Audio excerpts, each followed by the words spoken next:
What would you think if I told you that your softness, the very quality you were taught to doubt, hide, or armor, is the one thing that threatens his pride the most?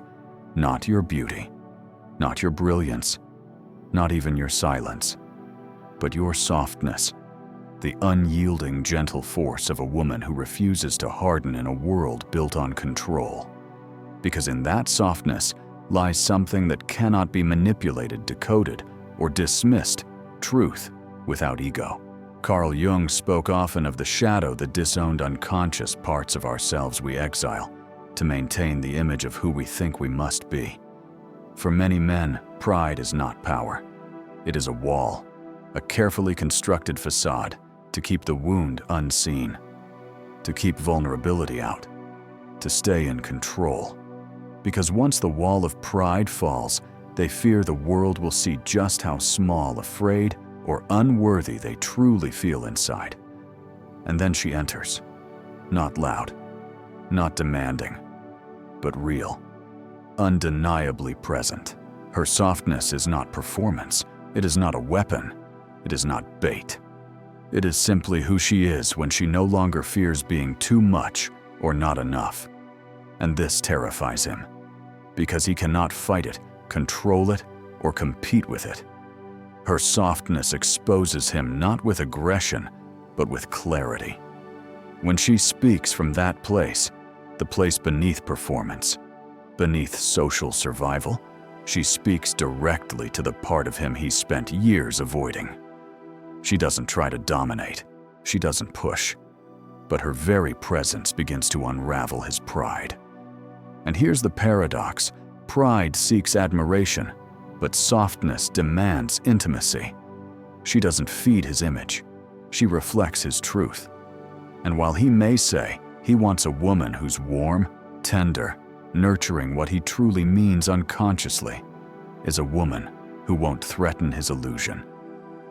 Because real softness, divine feminine softness, is not weakness. It is not docility. It is not submission. It is sovereignty without force. Softness that comes from trauma is often apologetic, anxious, eager to please. But softness that has walked through fire and chosen not to become the flame that is rare. And when he meets a woman like this, she does not raise her voice. She doesn't need to. She becomes the mirror he cannot look away from. She doesn't shrink to earn his love. She doesn't perform emotional labor to validate his worth. She doesn't disguise her needs to avoid scaring him off. She simply exists in her tenderness, in her truth, in her stillness. And this stillness shakes him, because pride is noisy. Pride must win. Pride must control the narrative. But softness does not negotiate with ego, doesn't rise to defend itself. It simply holds its ground, gracefully, quietly, powerfully. And when a woman chooses to stay soft in the face of withdrawal avoidance or emotional immaturity, when she doesn't chase, doesn't explain, doesn't beg, he feels it. He feels the power of her non-reaction, the sacred weight of her choosing not to match his walls with her own. It is not a tactic. It is not strategy. It is her standard. And that standard exposes every place in him still ruled by fear. Every part of him that equates softness with danger, emotion with weakness, surrender with losing. He may not say it. He may even mock it. But somewhere in him, the truth is felt. She is free, and he is not. She can feel without losing herself. He cannot. She can speak love without attachment. He cannot. She can walk away in silence, not because she doesn't care, but because she finally does. Softness is dangerous because it doesn't fight, it reveals. And when you reveal a man's truth without attacking it, you leave him only two choices: evolve or retreat. And many will retreat. Because to evolve means to meet himself, and not all are ready for that. But you were never here to be palatable. You were never here to be easy. You were never here to cushion someone else's ego at the expense of your own truth. You are not here to be approved of. You are here to remember who you are. And the woman who remembers who she is and stays soft in that knowing cannot be broken. She is too fluid, too anchored, too true. She doesn't armor herself in bitterness, even though she's been hurt. She doesn't sharpen her words to win battles, even though she's learned how. She doesn't drown in silence or fill space with noise. She simply remains soft, steady, unapologetically vulnerable. And this terrifies the man who only knows power through pride. Because your softness demands he drop the script, that he come as he is, that he shed the armor, that he stop hiding behind the cold detachment, the sarcasm, the casual cruelty masked as indifference. Your softness does not play those games. It does not reward emotional avoidance. It waits not for him, but for truth. And when truth does not come, it leaves. This is why your softness is dangerous. It cannot be manipulated. It doesn't collapse under pressure. It doesn't perform submission in the hopes of being loved. It withholds nothing, and that is exactly why it holds everything. Pride, after all, is a fortress of glass. It looks strong until something honest taps it. Then it shatters. And it often shatters not through rage, not through confrontation, but through gentleness, through a kind of love that is not transactional, through presence that sees without needing to fix, judge, or control. He wanted to be worshipped. You offered something more confronting to be seen. He wanted to impress. You wanted to connect. He wanted adoration. You wanted truth. And the moment you showed him your softness, not as a weakness to be pitied, but as a choice, his mask began to slip. Because what does a man do when the woman in front of him isn't trying to win his approval? When her silence isn't withdrawal, but discernment? When her gaze doesn't beg for reassurance, but pierces through illusion, he panics. Because the world has taught him to fear the very thing you embody. Carl Jung said that the privilege of a lifetime is to become who you truly are. But most men were never given that privilege. They were taught performance, taught to dominate, achieve, seduce, never to feel, never to receive softness without suspicion. And when you give them what they've unconsciously longed for, but consciously learned to reject, they short-circuit. They think, what's her angle? Is she trying to control me? Why does she feel so dangerous? The answer is simple. You aren't trying to control anything. That is your danger. You are not bending to be chosen. You are not editing your truth to be liked. You are not shrinking your needs to avoid abandonment. You are simply allowing yourself to be seen, held, expressed, without shame. And a woman like that, a woman who can sit in her softness without flinching, who doesn't need to scream to be heard, who doesn't need to prove to be worthy, who doesn't harden in the presence of pride. She is unstoppable because she is not seeking dominance. She is not craving control. She is rooted in something far more powerful: integrity. She does not confuse reaction with strength. She knows that sometimes the most radical thing a woman can do is feel, and not let that feeling destroy her. You may have been told you're too sensitive, that you need to toughen up, that your softness is naive. But those who said this never understood that softness is not the absence of strength. It is what remains after strength has been tested, after battles have been fought, after the ego has been stripped away, and only essence remains. Softness is the final stage of evolution. And the man who cannot meet you there, who clings to pride, to image, to control, he will call your softness a threat because it reveals that his pride is empty. Let him go. You are not here to pull a man from his fortress. You are not here to teach him how to love you by bleeding every time he runs. You are not here to wear emotional armor and call it empowerment. You are here to lead yourself back to you. And the man who is ready, truly ready, will not mistake your softness for weakness. He will not recoil from it. He will bow to it, not in submission, but in reverence. Because he will know the woman who stayed soft in a world that tried to harden her is a woman who can hold the world in her arms and never break. She does not negotiate with her softness. She does not barter it for love. She does not ask for permission to feel, to weep, to glow. Her softness is not a tool, it is a truth. And truth is always dangerous to the one still living a lie.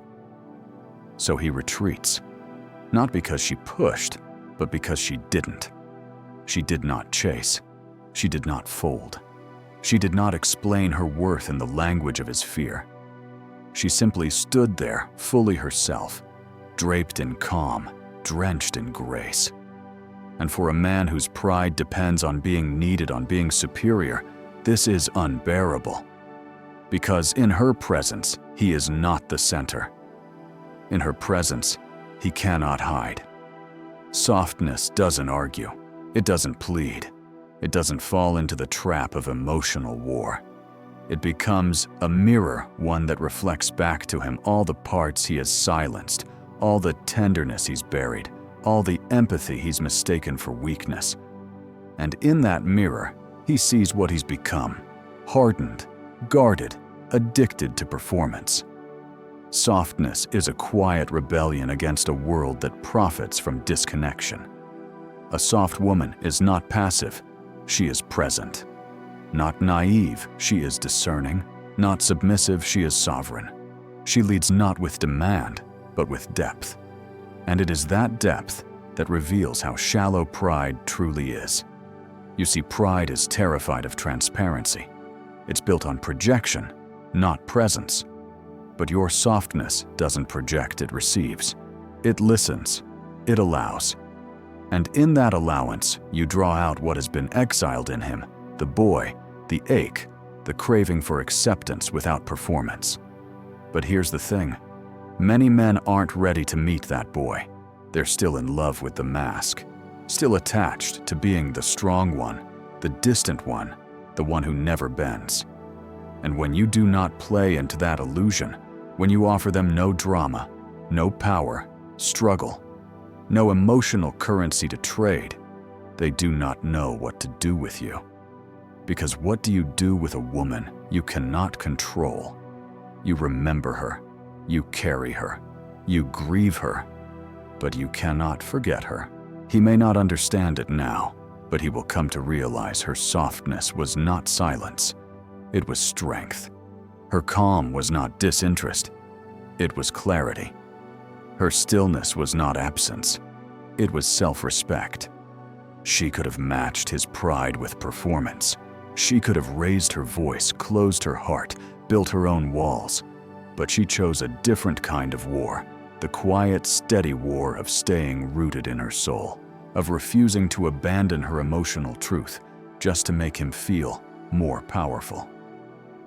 She left not to hurt him, but to honor herself. And it is that departure that haunts him. Because most men are not haunted by the woman who screamed. They are haunted by the woman who stayed soft even as she walked away. They remember the woman who didn't flinch, who didn't chase, who didn't collapse into the role of fixer or savior or surrogate mother to their unhealed wounds. They remember the woman who allowed them to fail her and did not come back to explain why. Softness in this way becomes the greatest revenge, not by design, but by nature. Because pride may win the battle. It may mock, resist, shut down. But it always loses to memory. And the memory of a soft woman, a woman who saw him and still didn't abandon herself, is a memory that cuts deeper than blame ever could. So if you are that woman, if you are walking through the ache of being misunderstood, dismissed, or rejected for your softness, do not harden now. The world does not need more armor. The world needs more truth. And your truth, wrapped in gentleness, spoken without force, lived without apology.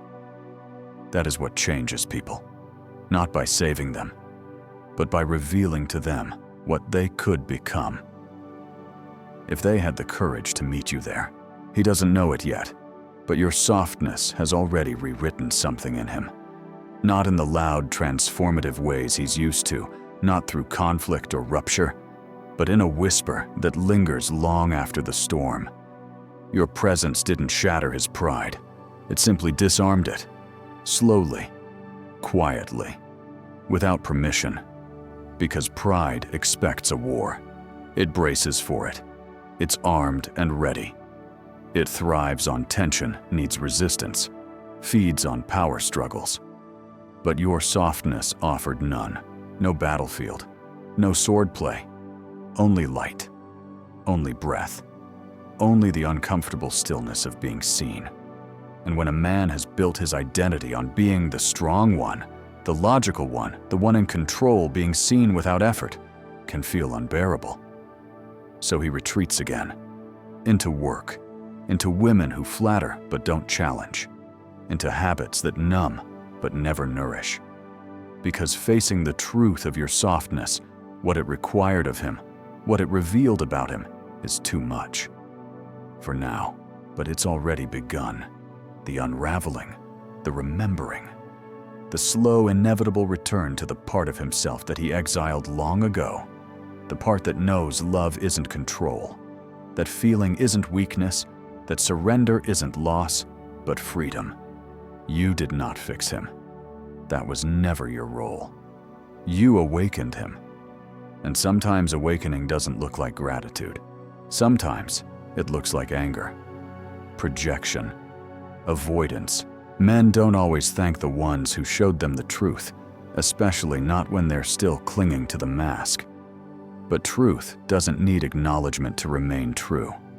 And your softness does not need to be praised to be powerful. You knew that love doesn't have to be loud to be real. That letting someone go can be the greatest act of love when staying would mean abandoning yourself. And that choosing softness in a world where everyone is yelling is not passivity. It's revolution. You never had to prove your value. It was never in question. Not when you stayed. Not when you left. Not in your presence and not in your silence. You are not here to be the exception that changes him. You are here to be the reminder that he must choose himself too, or lose what only truth can hold. And truth, when carried by a soft woman, becomes sacred. She doesn't argue for her worth, she lives it. She doesn't perform intimacy, she embodies it. She doesn't ask for validation because she knows the ones who see her will never need convincing. And he, if he ever becomes one of those, will remember you, not as the one who broke him, but as the one who refused to break with him. Your softness wasn't weakness, it was wisdom. You knew that pride can't hear when it's being shouted at, but it can feel when it's being left in peace. And that's what you did. You chose your own peace, and in doing so you gave him a gift. Few men receive the experience of a woman who stayed kind in the face of confusion, honest in the face of fear, soft in the face of pride. That kind of woman is unforgettable. So when you wonder if he cared, remember this. He may not have said it. He may never be able to. But the wound your softness left on his pride will become the crack through which his soul grows. And you will move forward, not harder, not colder, but clearer, because your softness was never the danger. It was the cure, and only the brave can accept it. Eventually, he will find himself alone in a quiet room, long after the noise of others has faded. No admiration to prop him up, no distraction sweet enough to silence the ache. And in that stillness he will think of you, not as a fantasy, not as a story to retell, but as a mirror, because that's what your softness always was. Not decoration, not submission, but a mirror that showed him what he could be if only he dared to surrender the illusion of control. He'll remember how you didn't fight for his attention, didn't beg to be chosen, didn't bargain with your dignity. You let him go the moment he chose pride over presence. That was your softness. It didn't threaten him with force, it dissolved him with clarity. Softness does what pride never can. It transforms without punishment. It liberates without demand. And it walks away with nothing left unsaid, because truth doesn't require a grand finale. Carl Jung wrote that until we make the unconscious conscious, it will rule our lives, and we will call it fate. And this is what your softness does. It calls forth the unconscious, his projections, his shadows, his hidden griefs. You didn't expose them with cruelty. You exposed them by not matching his denial. You stood still in your knowing. You didn't need to be louder than his ego. You needed only to be consistent in your truth. The woman who knows herself, who remains emotionally alive in the face of disconnection, will always be more dangerous than a man's pride, because she's no longer trying to be understood. She's no longer translating her worth into a language built by emotional avoidance. She simply is, and that is. Ness, that full inhabitation of your softness, becomes the force he can neither contain nor forget. Because while pride will fade, charm will fade, control will fade, your softness ages, like firelight, steadier, deeper, impossible to replicate. He may search for you in other women, but he won't find you. Because your softness was never about sweetness. It was about integrity. It was the way you said no without rage, the way you asked for more without begging, the way you loved without losing yourself. It was the silence after your goodbye that burned louder than any final word. You did not need to destroy him to rise. You did not need to play his game to win. You did not need revenge because you had release. And now, you are not bound to the outcome, not waiting for the apology, not craving the confession, because something in you has shifted. You have left the stage of performance. You have returned to your sacred place, the place where softness is no longer a liability, but a lighthouse. You do not harden just to make others feel more comfortable. You do not dim your tenderness to survive in their brokenness. You know now that your softness is what shatters illusions, that your love, when held with boundaries, becomes a fire no one forgets. And that fire does not burn you, it lights your way. You are not fragile. You are feminine in the oldest, boldest, rawest sense of the word. You are rhythm. You are breath. You are the wave that doesn't ask permission to rise. And the man who is meant for you, he will not flinch when you feel. He will not call you too much. He will not turn your sensitivity into a sin. He will come toward your softness like a man who's tired of pretending he never needed it. But you will not wait for him. You are not a test he must pass. You are a threshold he must choose. The woman who knows her worth doesn't chase, she chooses. Thanks for staying until the end. If you enjoyed the content, don't forget to like, subscribe, and tap the bell so you don't miss out on what's next. See you in the next video.